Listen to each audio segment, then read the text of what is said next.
জাল পাসপোর্ট চক্র নিয়ে অবশেষে নড়েচড়ে বসল কলকাতা পুলিশ।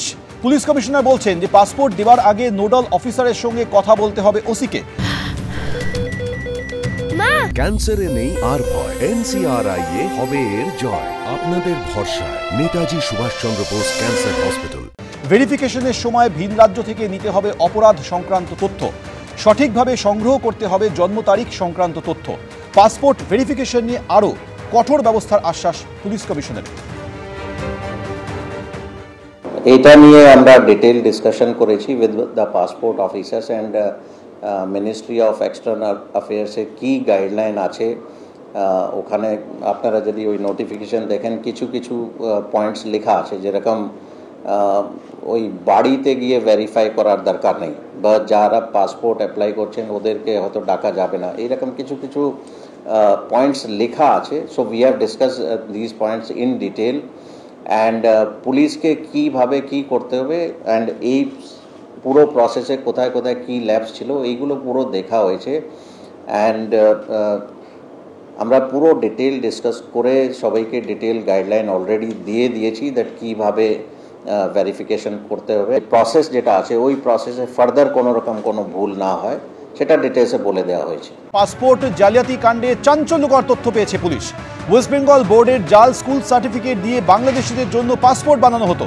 জাল স্কুল সার্টিফিকেট এবং অ্যাডমিট কার্ড দিয়ে তৈরি হয়েছে ভোটার কার্ডও। তৃণমূল পরিচালিত কদম্বগাছি পঞ্চায়েতে সবথেকে বেশি জাল বার্থ সার্টিফিকেট। পঞ্চায়েতের নকল ওয়েবসাইট তৈরি করে ভুয়ো বার্থ সার্টিফিকেট করা হয়েছিল। উত্তর 24 পরগনায় রমরমিয়ে চলছিল পাসপোর্ট জালিয়াতি চক্র। বারাসাত এবং মধ্যমগ্রাম পুরসভার ঠিকানাতেও বেশ কিছু নথি উদ্ধার হয়েছে। পার্ক স্ট্রিটে ধৃত বাংলাদেশিকেও আধার প্যান কার্ড বানিয়ে দিয়েছিল উত্তর 24 পরগনারই এক ব্যক্তি। পাসপোর্ট জালিয়াতি কাণ্ডে পুলিশের হাতে এরকমই একের পর এক চাঞ্চল্যকর তথ্য রয়েছে।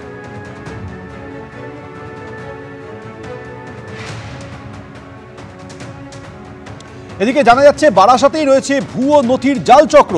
স্বীকার করে দিয়েছেন তৃণমূল পরিচালিত বারাসাত 1 নম্বর পঞ্চায়েত সভানেত্রী হালিমা বিবি।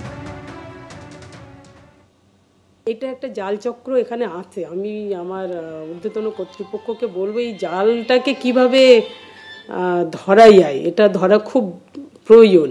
এখন যেটা আমার মনে হতে যে এই ধরনের যারা এই চক্রের সঙ্গে যুক্ত সমস্ত মানে অফিসিয়াল স্ট্যাম্প তারা নিশ্চয়ই ডুপ্লিসিটি করছে, বিভিন্নভাবে ডুপ্লিকেট পাসপোর্ট বানানো হচ্ছে। এটা আমি বলবো প্রশাসনের, আমরা প্রশাসনেরই একটা অঙ্গ, কিন্তু হায়ার অথরিটি যারা আছে তাদেরকে বলবো একটু এইগুলো মানে প্রশাসনের নজরদারি বেশি করা, যে তাদের অরিজিনাল ডকুমেন্টস ভেরিফাই করা। যখন একটা পাসপোর্ট করতে যাচ্ছে সেটা কতটা অথেন্টিক সেটা তো আমার মনে হয় কোন জিপি কোন প্রধান ইস্যু করেছে সেখানে একবার ভেরিফাই করে নিলে এই অপরাধগুলো বন্ধ হবে।